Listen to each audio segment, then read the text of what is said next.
So good afternoon, everyone. Again, thank you all for joining today's webinar.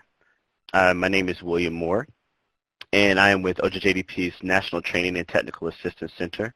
And as your technical host, I would like to go over and take a couple of minutes to discuss a few features within Adobe Connect on our platform and provide a few announcements for everyone to keep in mind.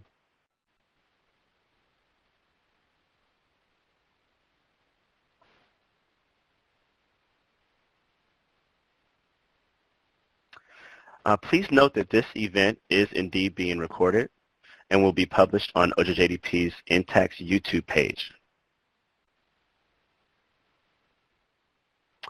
The webinar recording will be archived in approximately 1 week on OJJDP's INTAX YouTube channel. You can also view past webinars on the channel as well. For the event transcript or any supporting materials, please contact OJJDP's TTA Help Desk.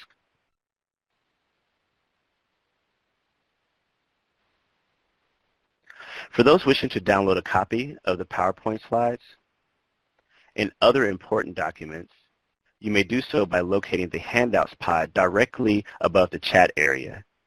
Here you will also be able to find an FAQ for webinar participants that will likely address any technical related questions. Click on the name of the file and then click the download button.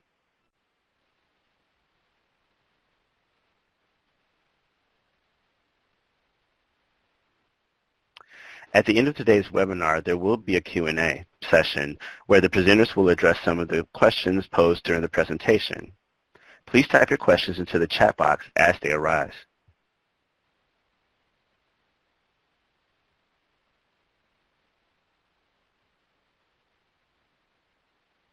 For those of you participating in today's webinar as a group, please take a minute to help us count. Go to the chat window and type in the total number of additional people in the room with you today. If you are viewing alone, there is no need to type anything into the chat pod at this time. So please only include any additional people that are joining you today. And I'll give everyone just a few minutes to go ahead and do that. Thank you.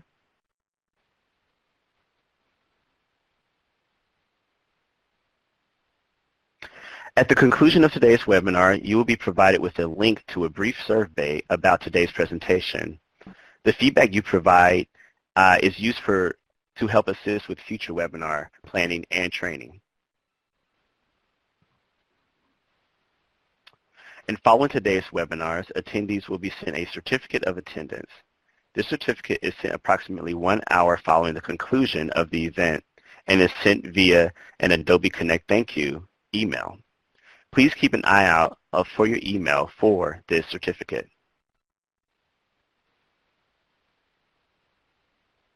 I will now turn it over to Elizabeth Wolf, the Training and Outreach Coordinator for the Office of Juvenile Justice and Delinquency Prevention, to provide us with a welcome for today. Thank you, William. Hi, this is Elizabeth Wolf, and as he said, I'm the Training and Outreach Coordinator for the Office of Juvenile Justice and Delinquency Prevention. On behalf of OJJDP, I'd like to welcome all of you to today's webinar. I'm so pleased by the numbers that are signed up and participating today. This is the first of a two-part series entitled Averting School Violence, Learning Lessons from the School Attack That Didn't Happen. I am pleased to welcome our presenters from the Police Foundation, who will be providing an overview of the Averting School Violence Database and Project. They were kind enough to come into our office and do this presentation for our staff. It was so good we wanted to share with everyone else.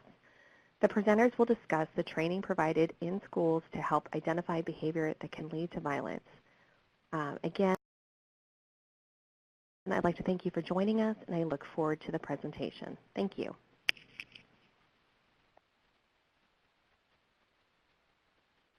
Thank you very much for that, Elizabeth.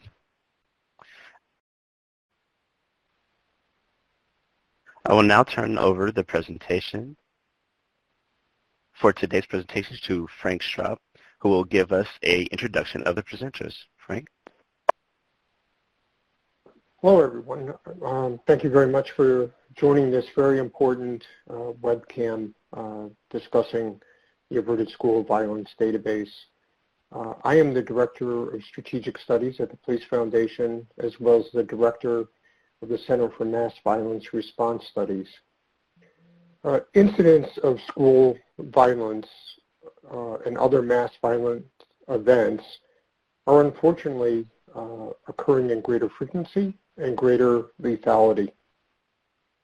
We believe that there is much to be learned by studying these events, both the completed events and those that were averted. Recently, I had a conversation with an emergency room director in Broward County. As you may or may not know, the Police Foundation is doing an after-action review of the Marjorie Stoneman Douglas High School incident. And during our conversation, the ER director said that he believed it was very important that we institutionalize the study of mass violence events and school shootings specifically. He believes that by institutionalizing the study of these events, we have the opportunity to build the body of knowledge and to learn constructive lessons to inform our practices, both from a prevention, a response, and a recovery perspective. Unfortunately, as the doctor noted, these events seem to be continuing.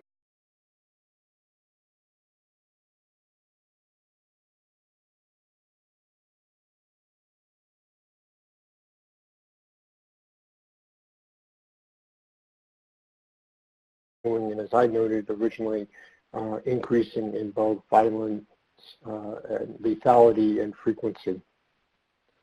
Why is studying violent events, averted school violent events, so important? Well, we believe, fortunately, that averted school events happen much more frequently than completed events. And so there's a greater body of incidents to study and to learn from. Also, by looking at averted events, we really have an opportunity to develop opportunities to prevent and prepare for these events. At the end of the day, we need to stop these events from occurring. Once the violence has started, the damage is done. Damage that will live and scar forever our victims, the families of victims, our first responders, and communities.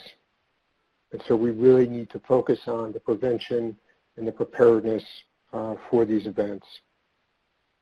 ASV creates an opportunity to gather and analyze data on averted and completed school violence to inform public safety, school administrators, policymakers, research professionals, other government officials, and private sector security and safety experts.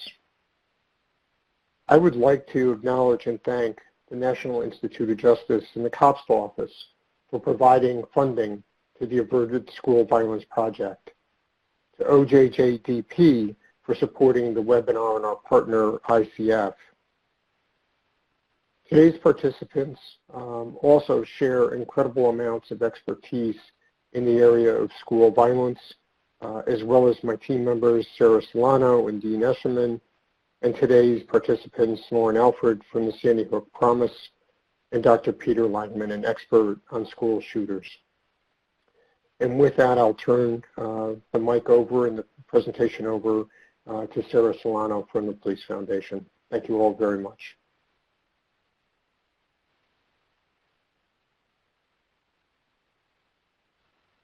Thank you, Frank. I appreciate that. So for everyone's background, I'm just going to give kind of an overview of how our Averted School Violence database began, a little bit of the background of why it was created, and some of the concepts upon which it was founded.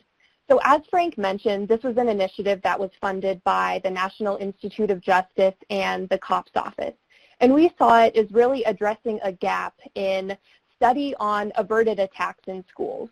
So we've heard from practitioners, we've heard from open sources and other information that these averted attacks occur with much greater frequency than those attacks that actually come to fruition.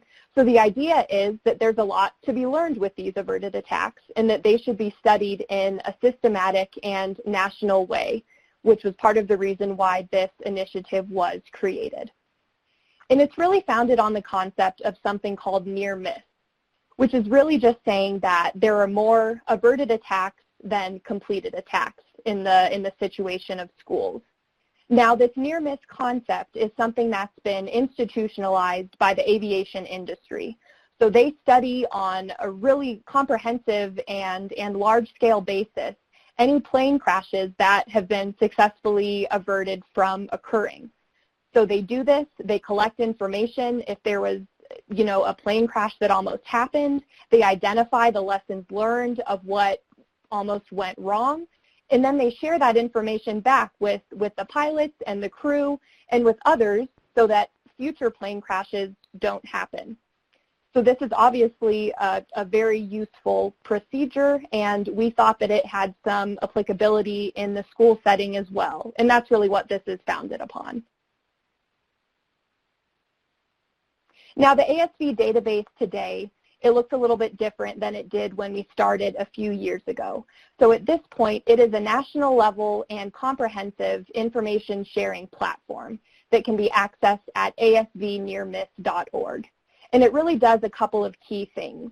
So if you are, say, for example, a teacher that played a direct role in preventing an act of violence at your school, through our website, through this asvnearmiss.org URL, you can share your story of how you played a role in preventing that attack. You can provide your takeaways on the response and other information that can essentially aid other practitioners to help prevent something similar from happening at their school. So that's really the first part of our ASV system. The second part is, again, that same teacher, if they wanted to see or hear about other stories of averted violence across the country, they could again go into this ASV Near Miss platform and they can take a look at stories that were shared by other practitioners across the country on averted school violence as well. And this is a resource that it's really important to mention as well that it's completely free. So it's for law enforcement, it's for school personnel, it's for mental health professionals, really anyone who can play a direct role in identifying and preventing acts of violence in schools. And just to reiterate, really the underlying goal and concept here is to collect and analyze this data on averted school attacks in order to figure out what is working and what is going well that's allowing the majority of these incidents to be averted. So by increasing the body of knowledge in that area, the hope and obviously the goal is to prevent future acts of violence from occurring in schools. In terms of the definition that we use for an averted attack for our system, it's pretty straightforward, but we try to keep it broad. So really the main thing to emphasize here is that we don't just limit our data collection efforts to school shootings. So if there was an attack planned at a school with an explosive or with a knife or another type of weapon, we think that information is still valuable to analyze and to learn from. So we would welcome reports on those types of incidents as well. And again, to give you a little bit more of an idea of what this ASV system looks like, we've included a photo of what our database looks like on the front end. So if you're able to see, there are a couple of different tabs in that little blue section at the top. So you can submit a report, you can browse reports, so you can take a look at the stories that other practitioners across the country have shared about averted violence in their schools, and you can do a couple of other things on this system. But again, really the important thing here is sharing the stories in the first place. So we leave this open to anyone who is involved in an averted attack at a school.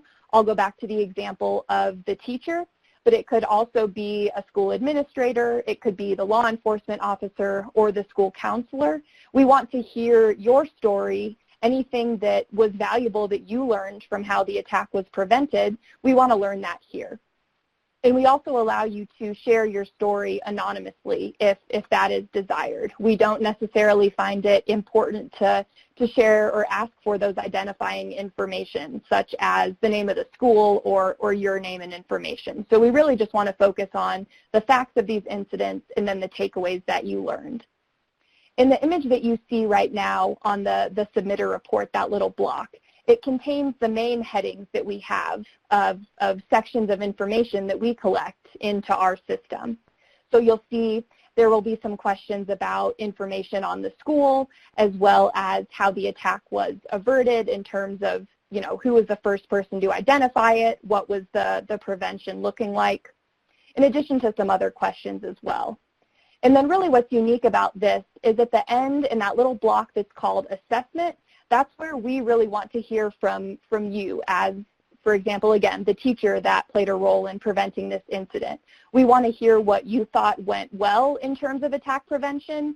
Maybe your school recently implemented a new safety procedure or an anonymous tip line. Maybe that directly led to the identification of the incident. We really just want to hear your takeaways and what you thought was successful when the attack was prevented. After that, after you would submit the form, we as the Police Foundation receive it back from you essentially in a back-end system.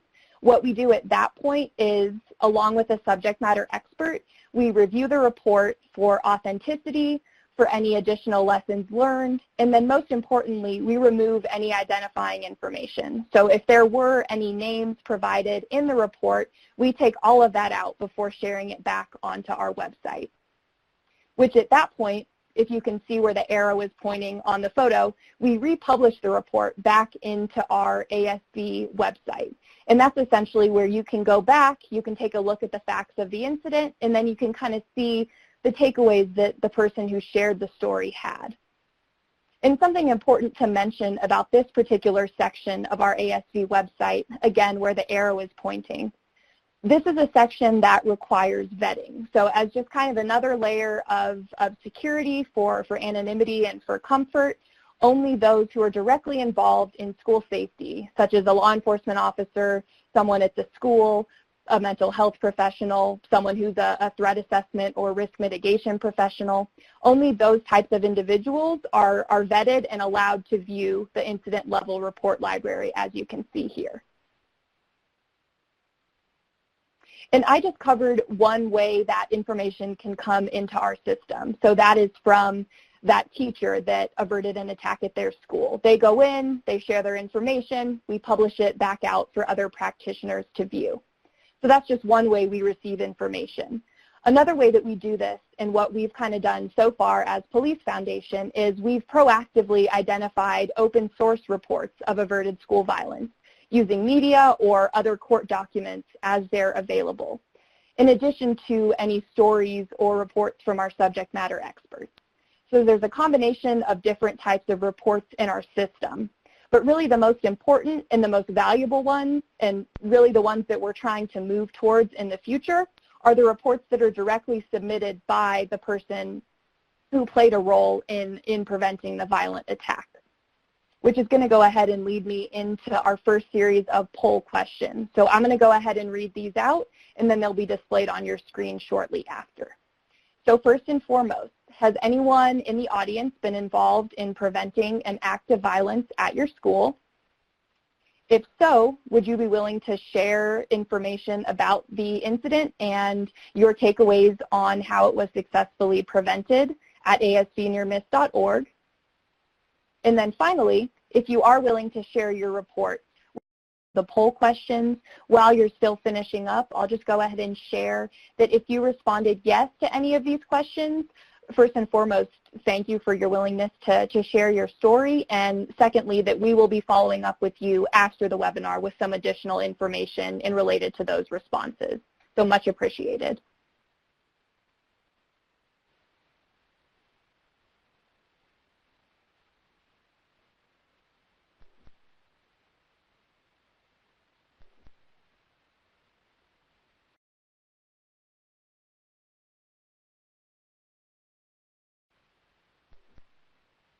Thank you. So at this point, I'll go ahead and turn it over to Dr. Peter Langman to discuss some of our initial findings from a preliminary analysis that we did through our ASB project.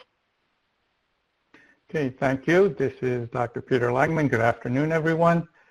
Just to highlight what we'll be taking a look at, there's not only a database of averted school violence incidents, but a companion database of school attacks that did occur. So we will be looking at some data from both of those collections. Keep in mind, there's a lot of data, a lot of recommendations that came out of these databases. We're just going to have time to take a look at a few highlights. And also keep in mind that each database that was analyzed contained 51 incidents. This is not a complete tally of every incident of school violence or averted school violence, but they are rather robust samples.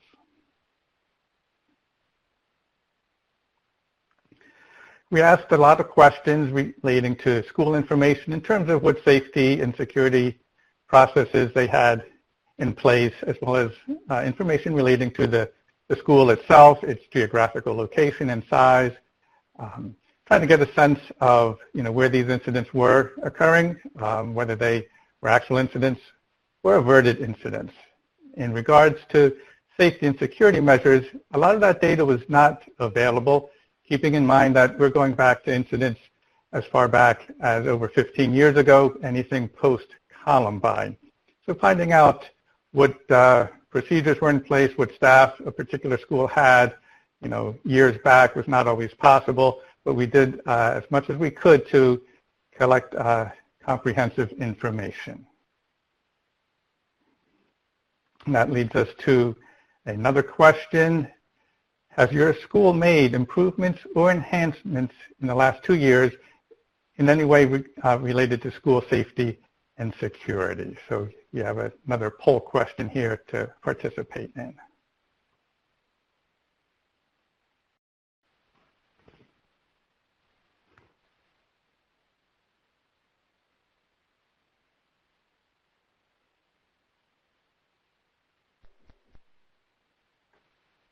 All right, thank you for completing the poll. We can go ahead and move along to the next slide. Okay, thank you everyone for your participation in the poll.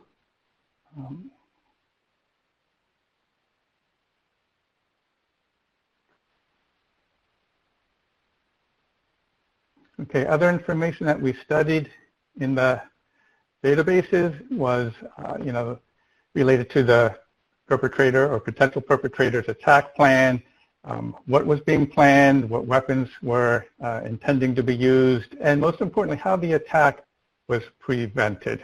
Who discovered it, who was aware of information, where was that information passed along to, and so on. We also tried to get a sense of who the perpetrator or potential perpetrator was in terms of personal history, behavioral issues, family history, any motivations that were made apparent, and so on, to try to flesh out our understanding of what was driving the violence or the intended violence. So first we're going to take a quick look at some information from the averted attacks.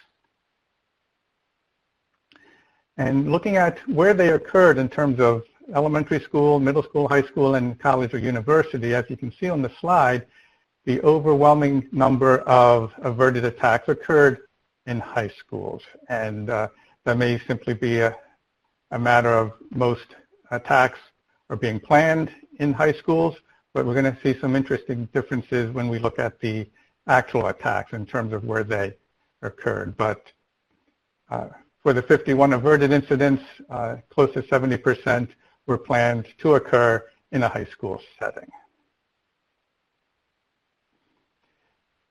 And when we look at the information related to, when it was reported and how quickly someone was arrested, the arrest tended to happen very quickly. Once the potential plot was discovered, in many cases, the student was arrested the same day. Other cases, it took a little longer, but based on this, it looks like when there is clear information available, law enforcement has been very responsive. Now, how was the plan discovered? In many cases, students simply talked about it. In some cases, they posted things on social media, various writings. There were multiple ways that the plot was discovered. And in some cases, multiple people came across different types of evidence for the same plot. And when multiple people reported, that just made the concern that much higher and perhaps resulted in a quick response, because it was not just one person's report, but multiple people coming forward with concerns about the same student. In terms of who most frequently discovered the plan, it was most often, other students. In other words, classmates, friends of the student in question were far and away more likely to know about the plot than anybody else. And that just really highlights the importance of educating students about the warning signs of violence, making sure they know what to do, how to report it, where to turn, and so on when they do have safety concerns, because far and away the students are more likely than anyone else to pick up on the warning signs. However, as you can see, school personnel also discovered some of the plots, parents and other people in the community.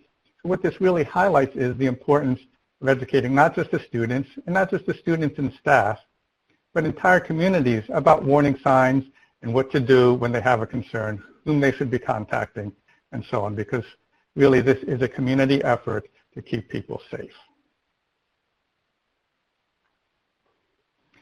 Now, interestingly, almost 60% of the attacks were just single people planning an act of violence. That means over 40% had 2 or more perpetrators involved. And that's very interesting. Again, that will be very different when we see the actual attacks. So over 40% of the attacks had 2, 3, 4, in some cases 5 or 6 people planning the attack. And what that possibly suggests is that when there's more people involved, it's more likely that someone will discover the attack, that there's more people talking about it, and that makes it more likely that the plot will be discovered.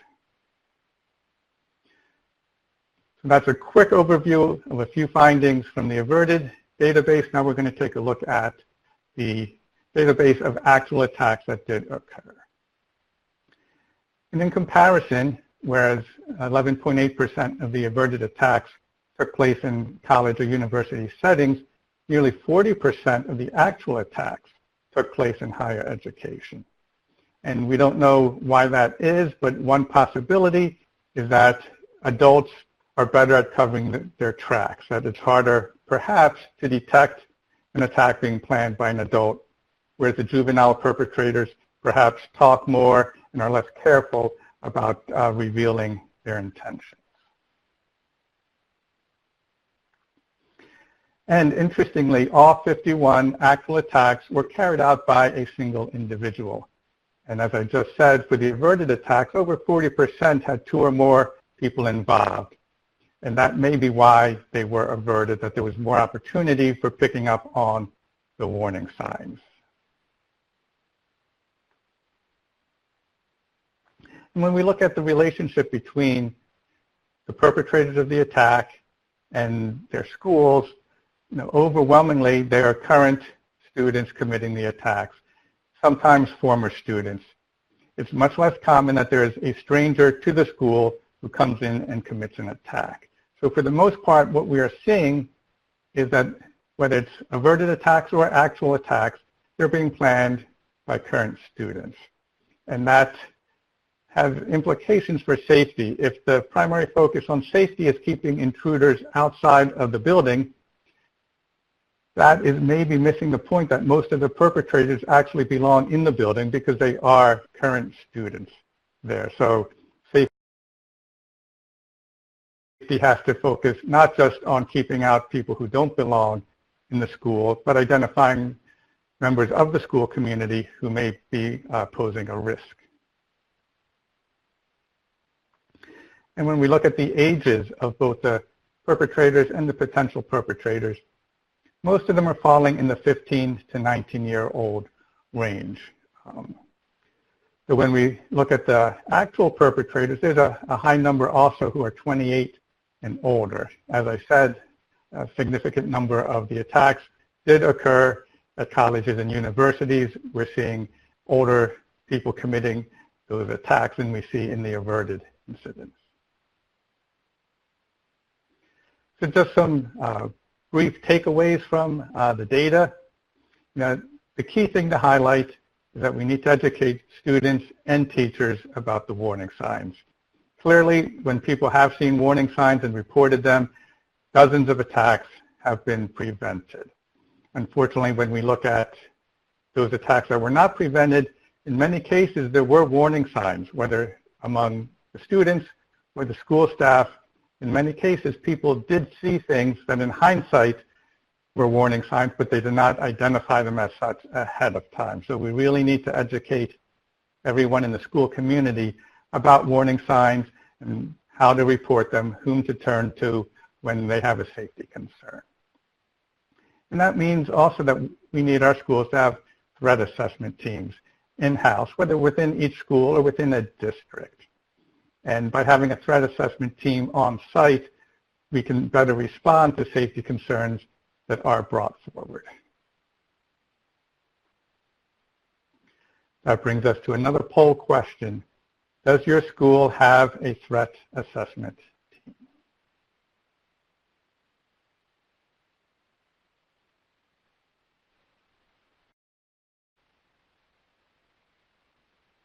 Okay, thank you all for providing answers to the poll questions. Peter, we can go ahead and move on. Okay.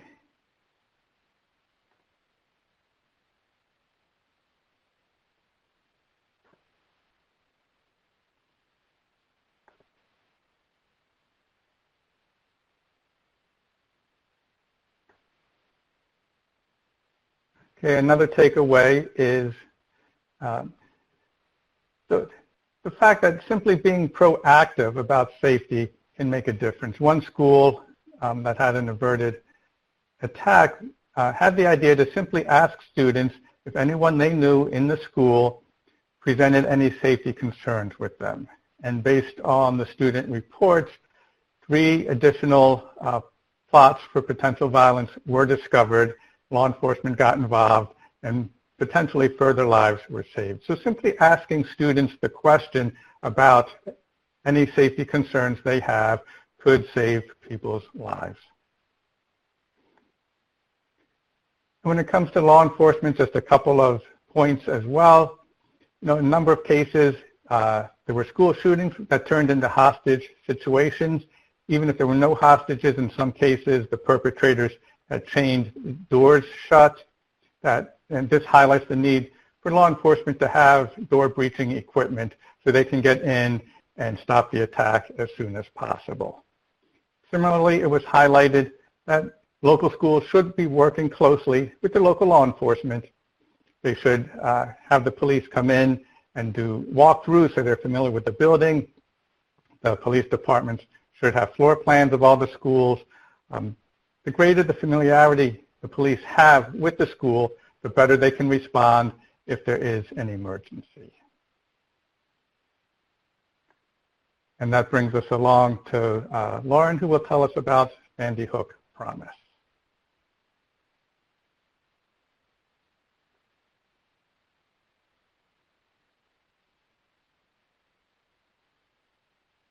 Thank you all. It's great to be here with you, and special thanks to OJJDP. Oh, lots of consonants. OJJDP and the Police Foundation for inviting Sandy Hook Promise to be a part of this webinar. We have really appreciated our partnership with the Police Foundation and are so grateful for their leadership and work on the Averted School Violence Project. Sandy Hook Promise was founded by several of the family members who lost their loved ones in the shooting at Sandy Hook Elementary School in 2012. And they really set out following that shooting to create an organization and a legacy for their children that was all focused on prevention. And to do that, they really identified a gap in prevention programming that was available to schools and students at a community level that was evidence-based and that was no cost. There are a lot of programs out there that work around the areas of school safety, but the real gap that they saw was in the area of knowing the signs and identifying warning signs of violence before violence occurred. And so that really became our focus, and what we did was to focus on how we prevent violence before it happens by creating a culture of engaged youth and adults. The idea being that in so many of these shootings, from Sandy Hook to Parkland to Columbine to Sutherland Springs and Virginia Tech, that all of these shooters are showing warning signs before the violent act occurs. That in so many of these cases, and in 80% of school shootings, the shooter tells someone before they complete the shooting. In 70% of youth suicides in our schools, the young person is telling someone, telling a peer of their plans to hurt themselves. And all of that represented an opportunity to intervene earlier and to help put those dots together to save lives. And that is what we're working to do. We also work on the area of access to firearms and safety with the goal of ensuring safe storage and trying to limit the means to hurt yourself or others in moments of crisis. So as I said, there are always warning signs that these violent acts are going to occur. And so we have a responsibility and an opportunity to get ahead of it and to really focus on the school ecosystem in our work to keep students safe. And so as we learned more and more, and as our families really faced the reality that in the case of shooting at Sandy Hook Elementary, the FBI said it was preventable. And so we wanted to dig in on the kinds of prevention programming that we could bring to schools that would get ahead of violence and really dive into those precursors of violence to stop suicide and mass violence before it occurred. So as I said, there are always warning signs, but we do like to emphasize when we talk about school safety and when we're on webinars like this, that by and large, schools are safe. And that's really important to keep in mind right now, as a lot of attention has gone to reactive and approaches and kind of short-term solutions, is that schools are safe, but we know that they're not immune to these threats, and that's why we have to do something about it.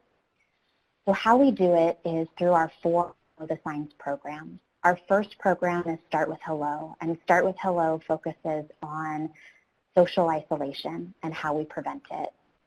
It trains students to recognize the warning signs of social isolation and how to reach out to one another and create connectivity within their school community to improve climate, to reduce bullying, and to really create a generation of youth who have friends and connected networks within their school. Everything from No One Eats Alone to No One Plays Alone, these activities help to sustain the Start with Hello concept throughout the school year, but it really begins by challenging youth to be a part of the solution and to make sure that when they're seeing peers who are isolated, that they are reaching out, and it gives them the role playing and the tools to do just that. And we've seen phenomenal results with that program. Our second program is Signs of Suicide, which is the only evidence-based peer-to-peer suicide prevention program in the country. And it really focuses on training youth and adults to know the warning signs of suicide and self-harm and how to get help. It aims to improve help-seeking behavior in both the students themselves as well as help-seeking behavior for peers. So they're identifying those warning signs through a self-assessment. So we see a fair amount of self-reporting through this training, as well as reporting about peers who might be at risk of hurting themselves.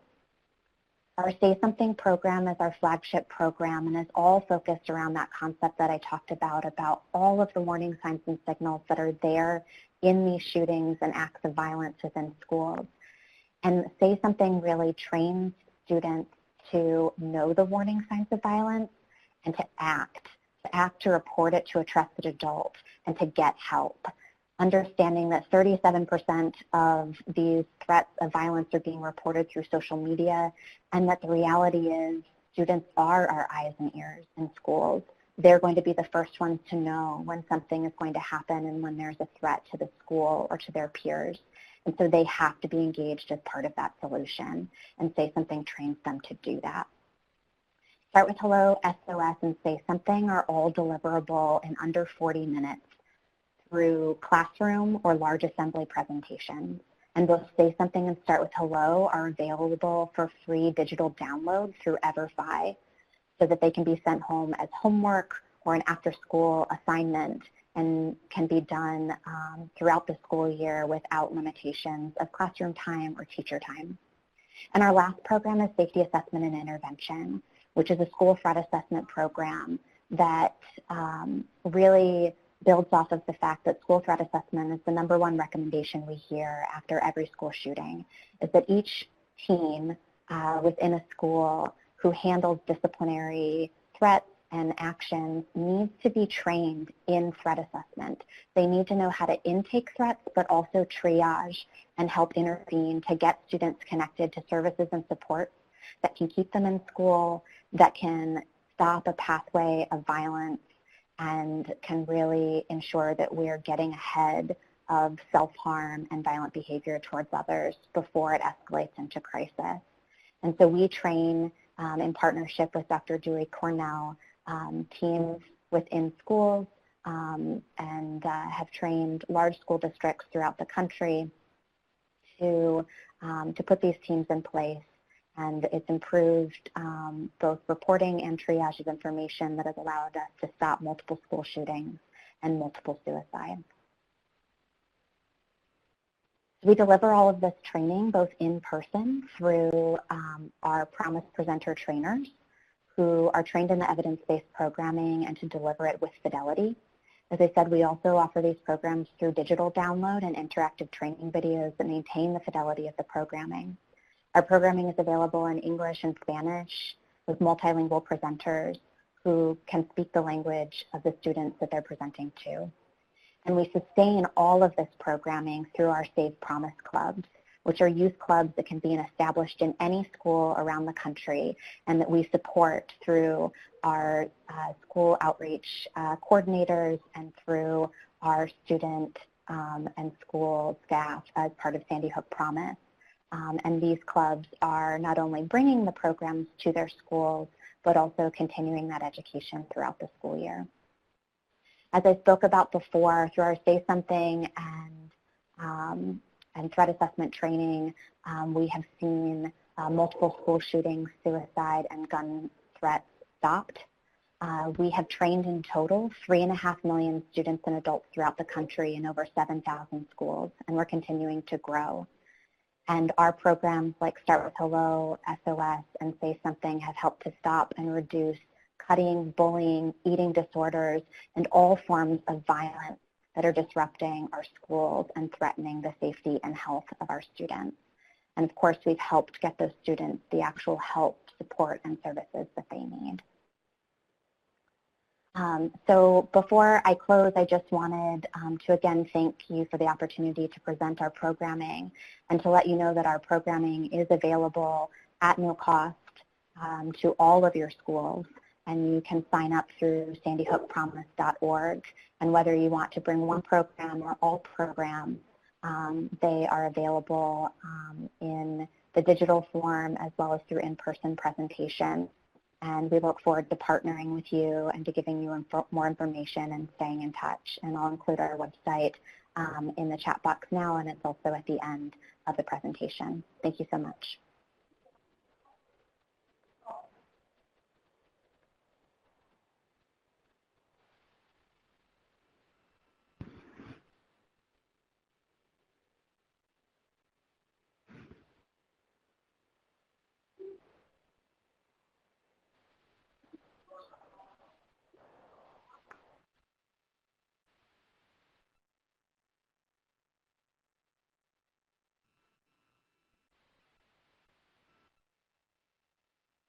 Hey, Dean.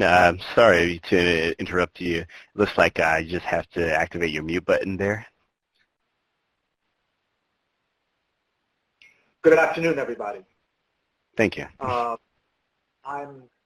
work with my colleagues Sarah and Frank on this project, something that's very important to us, and I was taken by the comments of my colleagues today, so I'm going to be very short and wrap up and turn it back over. We are very grateful to OJJDP for the Justice Department and the COPS Office and NIJ, and we're very grateful to be partnering with the Sandy Hook Promise. These are great people to be working with. And something that continues to strike me as schools begins in my community this week, that these are American children we're losing, and that it behooves us, it's something we just must do to learn how to intervene early and realize that this is something the whole community needs to do to get involved.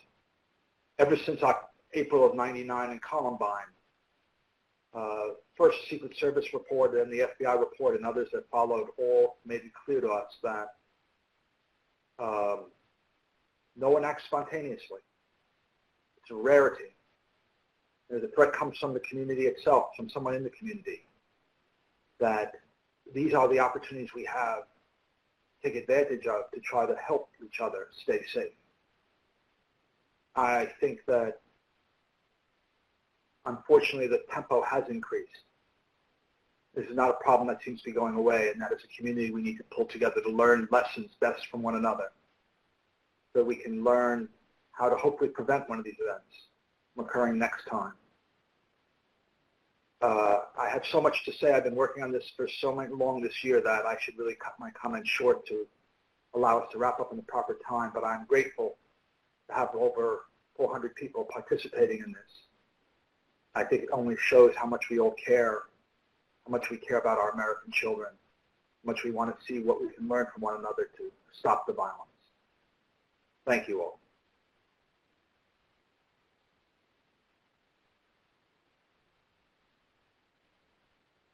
I'm going to turn it back over to Frank.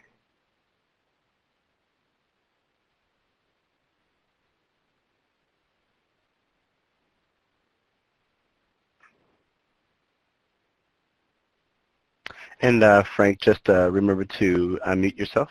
Thank you very much. We have about 5 minutes left. If folks want to ask questions through the chat, we'll be happy to answer them. Thank you.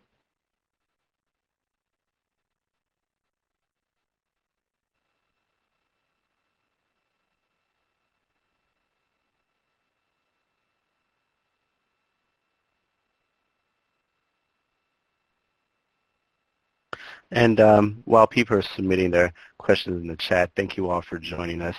Just wanted to let everyone know that any questions that we are unable to reach for today, we will follow up post-webinar.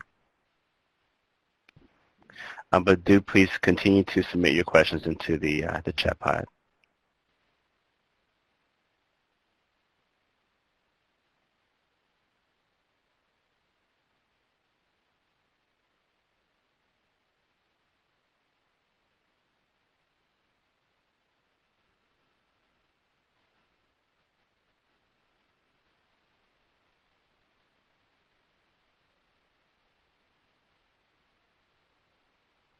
Okay, looks like we had maybe just a few questions that have come in, and so let me check in with Frank and with Sarah to see. There's some questions that have come in. Are there any particular questions in the next few minutes that we wanted to possibly answer before we adjourn? This is Frank. I did see one question. Someone asked if there's a cost for participating in the Averted School Violence Database. There is not. It is free. It is currently funded by the Department of Justice. So we encourage you to send in incidents. It is only through a large number of incidents that we can learn and share the lessons learned with the community. Okay, great. Thank you very much, Frank, for that. And just a reminder to everyone that the website to where you can access the website that Frank mentioned is on the presentation that's located, both displayed on Adobe Connect and through the Handouts pod. Just remember to simply click on the Handouts pod, click on the file name, select download, and you will have immediate access to the handouts there, which also includes the websites that were mentioned during today's presentation. So we have about a minute left, and I did want to just give enough time to give some kudos out. So thank you all so much for joining us. Again, the email addresses that you all see currently on the screen is where you're able to reach out to or even contact our presenters for today's webinar. Also remember that if you would like to follow up with any other additional questions related to the webinar, that you can contact us at OJJDP INTAC. If you would like to visit us or even sign up for any other additional webinars or know about other webinars that we have coming up in the future, you can sign up through OJJDP's INTAC listserv, and also visit us on Facebook as well for most up-to-date information regarding our webinars. If you would like to reach out to OJJDP, you can reach OJJDP's help desk at the information that's displayed on this slide.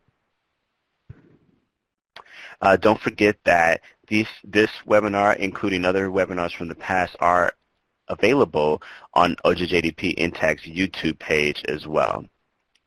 This is information here on the slide is where you can reach or find our YouTube page, as well as how you can contact us for any other supporting materials related to the webinar. If everyone could, please take a few minutes to read and view this disclaimer here on this slide.